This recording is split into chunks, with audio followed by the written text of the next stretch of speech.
Assalamualaikum warahmatullahi wabarakatuh. Ikuti dan kunjungi channel YouTube Maulizul Akbar NAD. Subscribe, like, share, komen.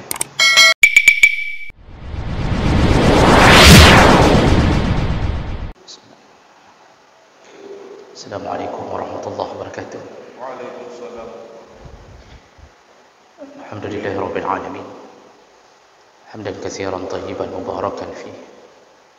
Asyhadu an la ilaha illallah wahdahu la syarika lah wa asyhadu anna Muhammadan 'abduhu wa rasuluhul karim.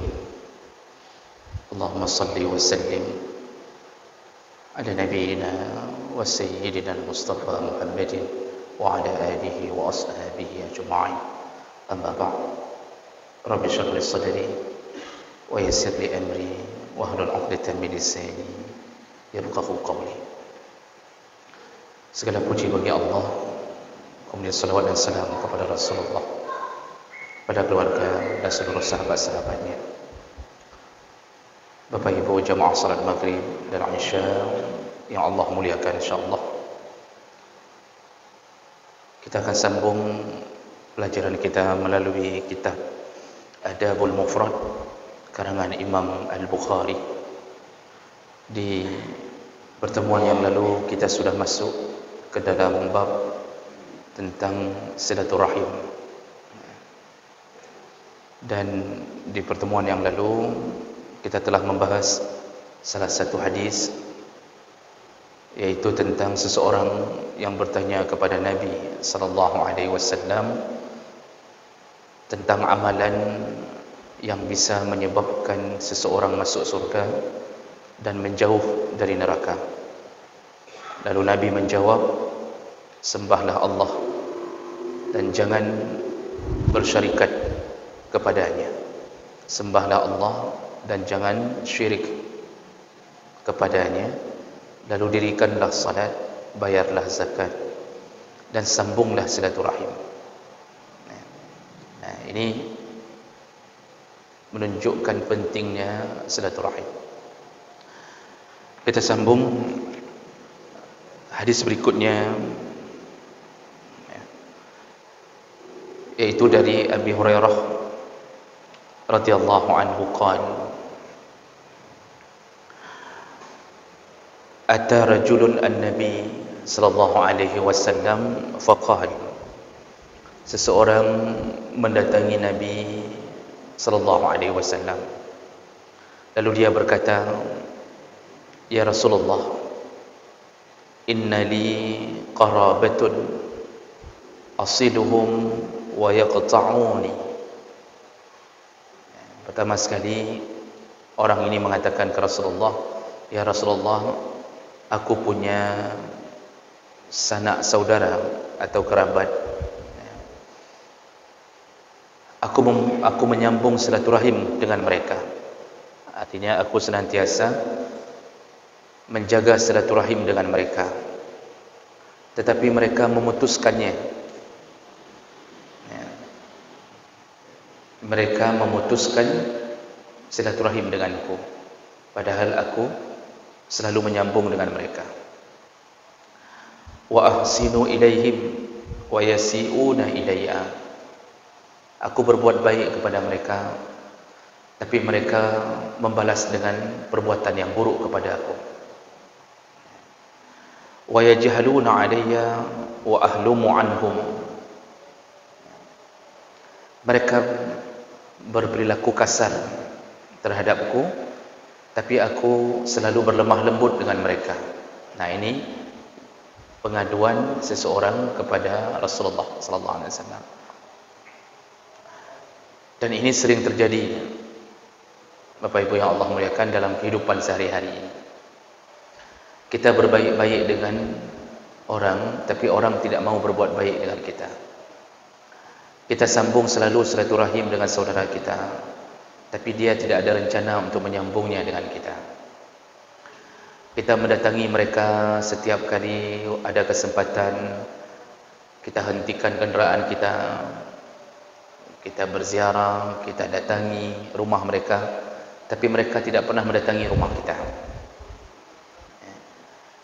Ada orang yang kadang-kadang kita berbuat baik ke anak mereka, anak saudara kita, tapi mereka tidak berbuat baik ke anak-anak kita. Ini sama dengan ungkapan air susu dibalas dengan air parit. Kalau air tuba terlalu jauh, kita kasih susu dibalasnya dengan air parit. Dan ini terjadi. Hari-hari kita juga ada yang model begini. Nah, laki-laki ini mengadu ke Nabi tentang apakah kulanjutkan perbuatan seperti ini. Artinya aku terus-terusan berbuat baik ke mereka, tapi mereka membalasku dengan buruk. Lalu Rasulullah berkata, qala la in kana kama taqul, seandainya benar seperti yang engkau ceritakan. Nah, di sini bijaksananya Nabi. Nabi ketika mendengarkan curhat atau pengaduan dari seseorang, Nabi tidak langsung membenarkan, juga tidak langsung memvonis orang yang mengadu ini salah. Beliau memberi harapan sambil menasihati. Maka kalimat beliau, seandainya benar yang engkau katakan, maksudnya Nabi enggak lihat sendiri, Nabi belum membuktikannya. Jadi bisa jadi cerita itu cerita bohong, bisa jadi cerita itu cerita benar. Tapi Nabi ingin memberi nasihat, kalau benar yang engkau katakan, artinya kalau engkau tidak mengarang cerita ini, maka kata Rasulullah, ka'annama tasifuhum al-mal, maka engkau sebenarnya sedang mengirimkan bara api ke rumah mereka. Apa maksudnya mengirim bara api? Para ulama menjelaskan, maksudnya adalah kita aman dari neraka Allah, mereka yang mendapatkannya. Jadi bahasa ini sederhananya, orang yang disakiti, orang yang diputuskan silaturahim, tapi masih terus berusaha menyambung-nyambung silaturahim itu, maka seperti memindahkan api neraka dari rumah dia ke rumah orang yang menyakitinya. Ini menunjukkan bahawa orang yang terus-terusan berbuat baik, maka dia aman dari neraka Allah. Tapi orang yang setelah orang berbuat baik kepadanya, dia membalas dengan keburukan, maka dialah yang sedang diincar oleh neraka Allah. وَلَا يَزَالُ مَعَكَ مِنَ اللَّهِ ظَهِيرٌ عَلَيْهِمْ مَا دُمْتَ عَلَى ذَلِكَ. Nah, kemudian Nabi menutup hadis ini dengan mengatakan, engkau senantiasa di dalam perlindungan Allah, di dalam rahmat Allah, selama engkau masih terus berbuat seperti begitu. Nah, jadi apa maksud Nabi? Yang diperlakukan buruk oleh saudaranya, teruslah berbuat baik. Pada akhirnya kita juga yang mendapatkan kemenangan. Nah, ini hadis ini menasihati kita bahawa tidak selamanya orang yang kita berbaik-baik dengannya akan berbaik dengan kita, tapi kita tetap disuruh berbuat baik. Memang susah, Pak. Teorinya mudah kita dengarkan, tapi pelaksanaannya susah. Bak dah dengar kemangan, oh menanya, berarti menyuruh buruk dengan tanya tetap tak mau buat. Kalau orang berbuat buruk, kita tetap berbuat baik kepadanya. Orang enggak mau nyambung silaturahim, enggak usah peduli. Yang penting kita tetap baik. Memang enak dengar teori, tapi melaksanakannya susah. Sekali saja kita datang ke rumah saudara kita, jangankan diusir, enggak disediakan minuman pun kita enggak mau datang lagi. Jangankan diusir, Pak, tidak disediakan minuman, kita enggak mau datang lagi. Kita sambil keluar dari rumah dia, kita akan berbisik kepada isteri kita, atau isteri berbisik kepada suaminya, membacut hanaya inaiben. Nyan mati hang tajale. Itu sudah mulai. Itu baru itu. Ada yang disediakan aqua gelas. Ada yang disediakan model aqua, model kemasan, model gelas. Itu pun kadang-kadang menjadi masalah. Waktu kita pulang, kita akan berbisik lagi kepada suami atau isteri, atau suami yang berbisik ke isterinya, J.O. tajak, putih hijau katanya. Jauh-jauh kita datang, air putih disediakan. medih. Seharusnya kan air-air Raminent lah. Tahu air Raminent? Raminent ini air di masa-masa tahun 80-an. Orang tua kita menyebutnya Raminent. Saya sibuk mencari di kamus apa Raminent. Rupanya Raminent itu yang tertulis di botol limun, tertulis limonade. Orang Aceh nggak mikir panjang, getakat aja Raminent.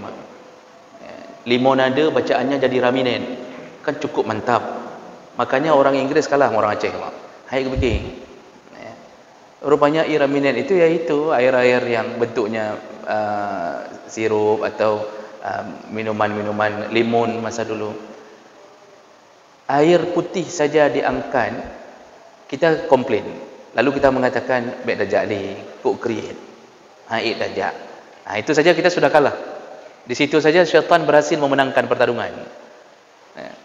Apalagi kalau sampai diusir. Makanya kenapa besar sekali pahala orang yang menyambung silaturahim? Karena begitu susahnya mempertahankan agar tetap jaga walaupun kita disakiti. Susah sekali. Walaupun adik rod, walaupun dia adik kandung kita, tapi kalau sudah disakiti, kita pasti menganggapnya seakan-akan bukan adik kandung. Dan itu di alam yang nyata begitu susah mempertahankan silaturahim. Makanya kadang-kadang tinggal jangan terlalu dekat, itu ada manfaat. Karena orang yang tinggal terlalu dekat, misal ada model tipe orang-orang tua kita dulu, itu kalau ada anaknya 10 orang, dibeli tanah terus Pak yang besar, lalu anaknya disuruh tinggal di satu tempat itu. Jadi disuruh buat mulai dari anak pertama, di kapling-kapling, ini untuk anak pertama, kedua, ketiga. Jadi di area itu saudara-saudara kandung semua tinggal. 1 tahun sekali itu ada masa ribut, mempaki-paki sesama. Satu masalah terjadi, itu ribut semuanya. Gara-gara anak kita tidak diberikan mangga yang sudah waktunya panen oleh pak ciknya. Itu anak pulang, mak pengen mangga. Kan ada di rumah pak cik, enggak dikasih. Enggak dikasih sama pak cik? Enggak. Apa yang bilang pak cik? Kata pak cik suruh tanam sendiri. Kata tanam kero ke? Baik galak-galak kalau kira kena tabi-tabi. Itu saja kalimat. Padahal pak cik itu maksudnya adik kita. Itu kalimat ribut satu komplek ini rumah bersaudara ni ribut. Ini akibat apa? Tinggal terlalu dekat. Makanya dalam agama kita itu tidak disuruh tinggal terlalu dekat dan enggak ada sunnahnya tinggal terlalu dekat. Makalah lebih baik berjauh-jauhan. Kenapa? Karena kalau sudah jauh meminimalisir keributan. Satu di Biren, satu di Lok Sumawe, satu di Kota Canik, satu lagi di Belanda, satu lagi tinggal dekat Yahudi sana di Amerika misalnya. Ada yang tinggal di Israel satu orang lagi. Jadi Bapak Ibu maka Allah Subhanahu Wa Taala, ni kapan mau ribut? Tak sempat ribut Pak. Sekali-kali datang, mulianya minta ampun. Itu baru kita telefon, "Dek, abang mau datang." Masya-Allah, dipersiapkan kemuliaan. Dibeli Indomie 1 kotak. Indomie dibeli. Tapi sudah cukup menunjukkan kemuliaan. Kalau lagi panen durian disiapkan, lalu kemudian kamar dipersiapkan, bantal, kasur diganti, semua baik-baik. Tapi enggak boleh lama-lama. Kalau lebih 3 hari, itu sudah mulai timbul masalah baru. Apalagi anak kita di WC enggak siram. Itu sudah mulai itu. Pak ciknya mengatakan, hai anak kemun palih, kata dia. Begitu, Pak. Nah, makanya susah sekali menjaga silaturahim, Pak. Kita tidak rencana memutuskan, diputuskan. Ujung-ujungnya kita marah juga. Kita baik, kita coba sambung. Tapi ketika dia berbuat tidak baik, syaitan akan bisik. Udahlah, enggak usah mikir kali lah. Bukan hebat kali dia. Nah, itu bisikan syaitan. Itu syaitan yang bilang, bukan saya, Pak. Syaitan akan bilang begitu. Kan hanya takji. Bukan pun kita mengharap uang dia. Udah, kalau dia enggak mau datang ke kita 1000 kali enggak usah datang ke dia. Kalau dia enggak mau bicara sama kita 1000 kali kita enggak usah bicara sama dia. Nah, itu bisikan syaitan. Sehingga akhirnya kita ambil kesimpulan. Kamu beli, saya jual. Betul kamu beli, saya jual. Kamu jual, saya beli. Maksudnya kemudian. Jadi kita sudah nggak ada bicara lagi, nggak ada usaha pun datang lagi. Inilah sifat normalnya manusia. Makanya Rasulullah ingin menasihati bahawa sungguh mulia orang-orang yang terus berbuat baik walaupun dia disakiti. Sama seperti memindahkan api neraka dari rumahnya ke rumah orang yang menyakitinya. Sama. Maka Bapak Ibu yang dimuliakan Allah Subhanahu wa taala, hadis ini ingin menguatkan kita, kalau mampu bertahanlah. Kalaupun tidak mampu, jangan sampai memutuskan. Paling kurang jaga jarak. Tapi masih adalah Assalamualaikum, masih adalah WA, ucapan selamat Idul Fitri, selamat Idul Adha, masih adalah. Walaupun mungkin tidak lagi telepon-teleponan seperti dulu, mungkin tidak lagi mesra seperti dulu, mungkin tidak lagi kita datang silaturahim seperti dulu. Paling kurang jangan sampai di sisi Allah terputus. Jangan meniatkan hang ku pegah balik, mati hang pegah balik. Jangan sampai ke situ. Tapi jaga jarak. Jaga jarak, tidak terlalu dekat lagi. Itu minimal yang bisa kita lakukan. Kenapa begitu? Karena rahim ini itu makhluk Allah. Dan kita tergantung sekali dengan cara mengatur rahim ini. Jadi rahim ini nama makhluk sebenarnya. Maka hadis berikutnya disebutkan dari Abdurrahman bin Auf, annahu sami'a Rasulullah sallallahu alaihi wasallam yaqul. Abdurrahman bin Auf pernah mendengarkan Nabi sallallahu alaihi wasallam berkata, qala Allah azza wa jalla, Rasulullah berkata, bahwa Allah berkata. Berarti ini hadis qudsi. Perkataan Allah dikutip oleh Nabi, dikeluarkan oleh mulut Nabi. Itu hadis qudsi. Karena Al-Quran itu perkataan Allah, tapi tidak melalui mulut Nabi, langsung dari Allah. Sedangkan hadis qudsi, kalimahnya dari Allah, keluarnya dari redaksi Nabi SAW. Allah berkata, apa kata Allah? Ana Ar-Rahman, akulah Ar-Rahman, yaitu yang maha pengasih. Akulah Ar-Rahman. Rahman ini Pak, diambil dengan wazan fa'lan. Kalau dalam ilmu grammar bahasa Arab, itu wazannya, timbangannya fa'lan. Itu isim mubalaghah. Artinya, tidak ada yang lebih pengasih daripada Allah. Tidak ada. Maka semua Asmaul Husna itu pengucapannya itu dengan isim mubalaghah. Tidak ada yang lebih pengasih dari Allah. Tidak ada yang lebih penyayang dari Allah. Tidak ada yang lebih berkuasa dari Allah. Itu semua 99 nama itu semua model begitu semua. Tidak ada. Allah betul-betul mengasihi hamba tanpa pandang bulu apakah hamba itu mukmin atau kafir. Rahmannya tetap mengalir. Cuma bedanya yang kafir tidak diberikan rahim, hanya diberikan Rahman. Mukmin Rahman dan Rahim. Jadi kalau penyayang itu hanya untuk mukmin. Kalau pengasih diberikan kepada kafir, juga diberikan kepada mukmin. Makanya orang kafir pun dikasih oleh Allah. Apa maksud dikasih? Dengan sifat Rahman Allah, setiap yang telah dihidupkan Allah wajib diberi rasa kasihnya. Maka termasuk rezekinya dipelihara oleh Allah. Maka hari ini pohon-pohonan pun tumbuh di Israel yang selalu memusuhi Allah dan memusuhi hamba Allah, itu diberi oleh Allah pohon berbuah, berbuah.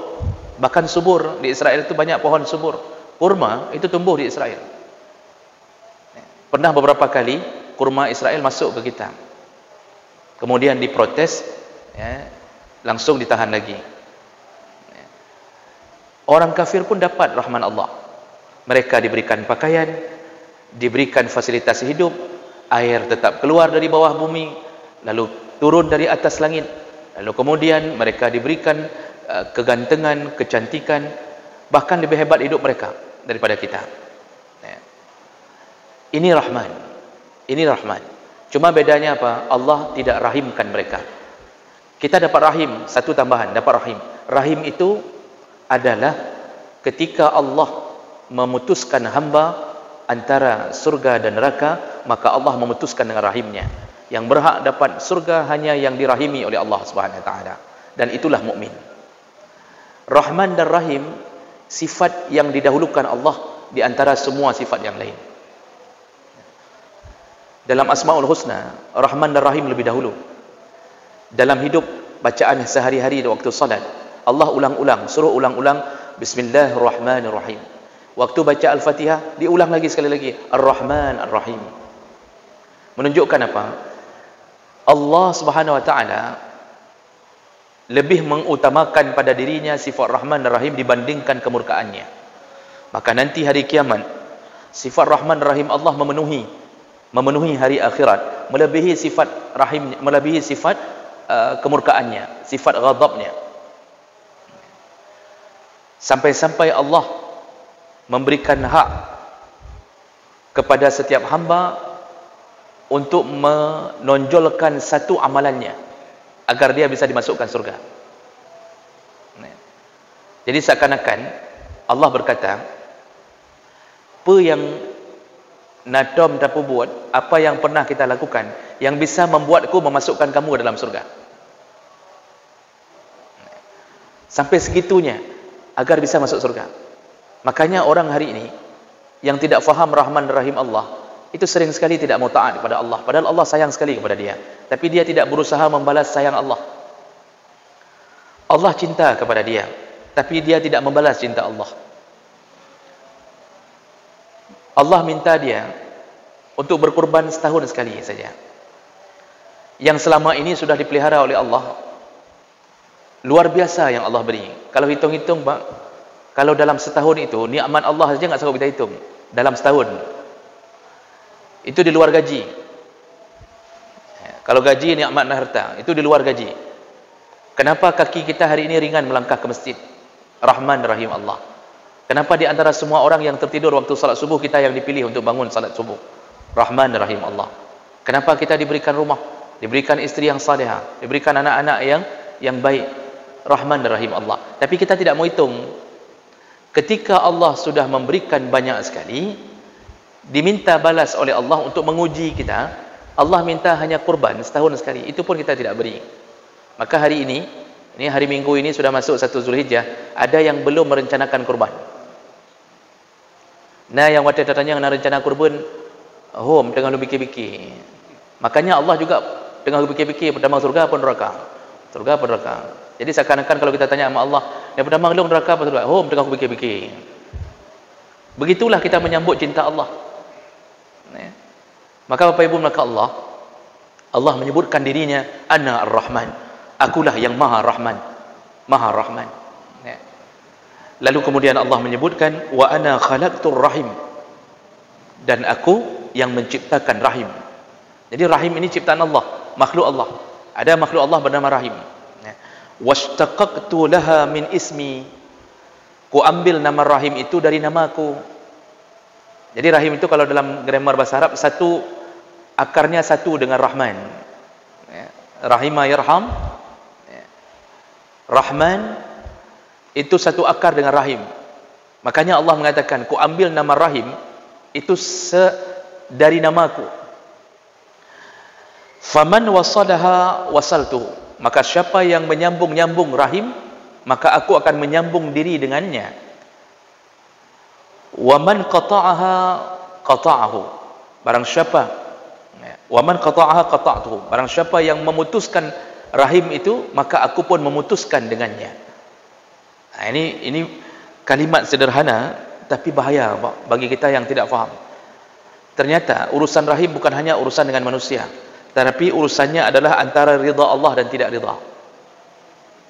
Orang yang senantiasa menjaga rahim, berarti dia sedang berusaha mendapatkan sambungan rahim Allah untuknya. Maka orang yang sering-sering menyambung silaturahim, Allah sayang kepadanya. Allah sayang. Hasil sayang Allah, Allah berikan segala-gala. Allah kalau sudah sayang hamba, itu ada yang tidak diminta hamba pun diberi. Sama seperti kita kalau sudah sayang anak, Pak, ada yang enggak diminta sama anak pun kita beri. Kita tanya, nak, mau makan burger. Padahal anak nggak minta. Kenapa kita tanya itu? Karena kita sayang. Sama anak yang narkoba, batat, tunggang, kita tanya, nak, mau makan burger? Oh Han, apa yang kita tanya? Nak, nama hut bosuh. Ada mahan. Mau pingin bosuh. Itu yang kita tanya sama anak yang kurang ajar. Tapi sama anak yang kita sayang, enggak dia minta pun kita tawarkan. Oh dia bilang boleh mak, boleh ayah. Kita tanya lagi, burger yang mana? Yang belepotan atau yang tidak belepotan? Saking sayangnya kita. Maka kalau Allah sudah sayang kepada orang yang suka menyambung silaturahim, yang tidak kita minta pun diberi. Kita tidak minta anak, tapi Allah beri anak. Kita tidak minta banyak harta, tapi Allah atur supaya kita banyak harta. Makanya Imam Asy-Sya'rawi, salah satu imam mufti di Al-Azhar, ulama di Al-Azhar, almarhum, beliau menyebutkan, la ta'budullaha litu'ta, liyu'ta. Jangan engkau sembah Allah agar engkau dibalas oleh Allah. Walakin ya'budullaha, tapi sembahlah Allah liyurda. Sembahlah Allah agar engkau diridai. Fa iza radiya, karena kalau Allah sudah ridha kepadamu, adhashaka bi'ata'ihi, maka engkau akan terkaget-kaget dengan pemberiannya. Adhashaka itu dahsyat, engkau akan merasa takjub dengan pemberiannya. Apa maksud kalimat ini? Imam Syarawi ingin mengatakan bahawa jangan sembah Allah karena hanya ingin dibalas. Karena kadang-kadang ada sebahagian orang, untuk apa salat? Supaya dibalas sama Allah. Untuk apa zakat? Agar dibalas sama Allah. Untuk apa sedekah? Ada yang dibalas sama Allah. Bahkan ada yang minta sama pengemis. Waktu dia kasih, dia mohon ke pengemis, tolong minta doa sama Allah agar saya sembuh. Tolong minta doa sama Allah agar saya lulus ujian. Jadi dia kasih ke pengemis agar pengemis menjadi jembatan meminta kepada Allah. Padahal ini termasuk perbuatan yang tidak baik. Jadi kalau sembah Allah, jangan mohon untuk dibalas, tapi mohonlah supaya dia ridha atas amal kita. Karena kalau Allah sudah ridha, adhashaka bi'ata'ihi, dia akan berikan apapun yang membuat kamu tidak sangka-sangka. Yang tidak terfikir pun dia berikan, yang tidak terfikirkan. Ini rahasia hidup. Maka jangan terlalu banyak nego dengan Allah. Jangan pikir-pikir. Kalau Allah suruh, jangan pikir-pikir. Kalau Allah mengatakan suruh sesuatu, walaupun itu hukumnya sunnah seperti kurban, itu jangan pikir-pikir, Pak. Paksakan diri untuk taat. Berharaplah ridha Allah. Karena kalau dia sudah ridha, lihat nanti setelah kurban, Allah berikan apapun, dan itu Allah sudah janji, la in syakartum la azidannakum. Kalau engkau bersyukur dengan apa yang kuberi, maka aku akan menambahimu. Allah pakai kalimat la taukid ditambah dengan nun taukid, la azidannakum, dua taukid dipakai. Jadi maksud Allah, betul-betul kutamah, kata Allah. Betul-betul ku berikan segala-gala untukmu, tapi bersyukur. Nah, kita ini harta sudah diberi. Salah satu caranya adalah bersyukur. Bagaimana caranya? Wa amma bi ni'mati rabbika fahaddis. Dengan nikmat Tuhanmu, nampakkanlah, kata Allah. Kasih nampak. Apa nampakkannya? Kurban. Ini bulannya kurban. Jadi baik fikir panjang. Nak kurban, kurban. Gimana cara? Yang penting kurban. Sampai para imam mazhab menyuruh berhutang. Imam Malik menyuruh berhutang. Imam Hambali menyuruh berhutang agar bisa berkurban. Saking dahsyatnya pahala kurban. Makanya kita ini berusahalah untuk mendapatkan ridha. Caranya jangan pernah merasa bahwa Allah membuat kita sempit hidup. Jangan merasa nyonya ku kurban, sang hansip ke SPP ana, hansip ke orang lain. Kita mikir kalau kurban enggak cukup ke sini, enggak cukup ke sana. Jangan pikirkan itu. Pikirkan saja janji Allah. Allah tidak pernah melanggar janji. Jadi Bapak Ibu, maka Allah Subhanahu wa taala, hati-hati yang suka menyambung, berbahagialah bagi mereka yang suka menyambung silaturahim. Allah akan menyambung hubungan dengannya. Kalau Allah yang sudah sambung hubungan dengan kita, maka tidak ada lagi yang memisahkannya. Kita kalau berhubungan dengan pejabat saja, kita merasa hebat. Itu waktu di razia, misal kita ditangkap. Kita punya hubungan dengan pejabat. Misal kita punya hubungan dengan Danrem misal. Waktu di razia, itu duluan yang kita keluarkan. Kita katakan, "Pak, saya sepupunya Danrem dari sebelah Nabi Adam." Itu saja sudah kita andal-andalkan. Ya. Saya kepala rumah sakit itu paman saya. Itu saja sudah kita andalkan demi mengharapkan kelancaran hidup. Bagaimana seandainya Allah yang kita andalkan? Pak, saya ini ada hubungan dengan Allah. Kalau sudah kita berani bilang, saya ada hubungan dengan Allah, Pak. Allah sudah janji dengan saya berhubungan karena saya selalu sambung silaturahim. Pasti Allah selesaikan urusan. Cuma cara Allah menyelesaikan urusan kadang-kadang di luar kemampuan kita berpikir. Terakhir, Allah tadi mengatakan yang memutuskan rahim, yaitu makhluk Allah yang bernama rahim, maka aku memutuskan hubungan dengannya. Makanya orang yang suka memutuskan rahim, Pak, sempit hidupnya. Hidupnya sempit. Rezekinya sempit. Allah buat pikirannya sempit. Sanak saudaranya pun tidak ada yang suka berhubungan dengannya. Selayaknya ketika mereka berbaik-baik, maka banyak hadiah yang datang. Anak-anak pun tidak berani datang sehingga tidak mengenal sepupunya. Lalu semua nikmat tertutup dari berbagai jalan. Itu akibat suka memutuskan silaturahim. Jadi intinya adalah jangan sampai Allah memutuskan hubungan dengan kita gara-gara kita termasuk golongan orang yang suka memutuskan silaturahim.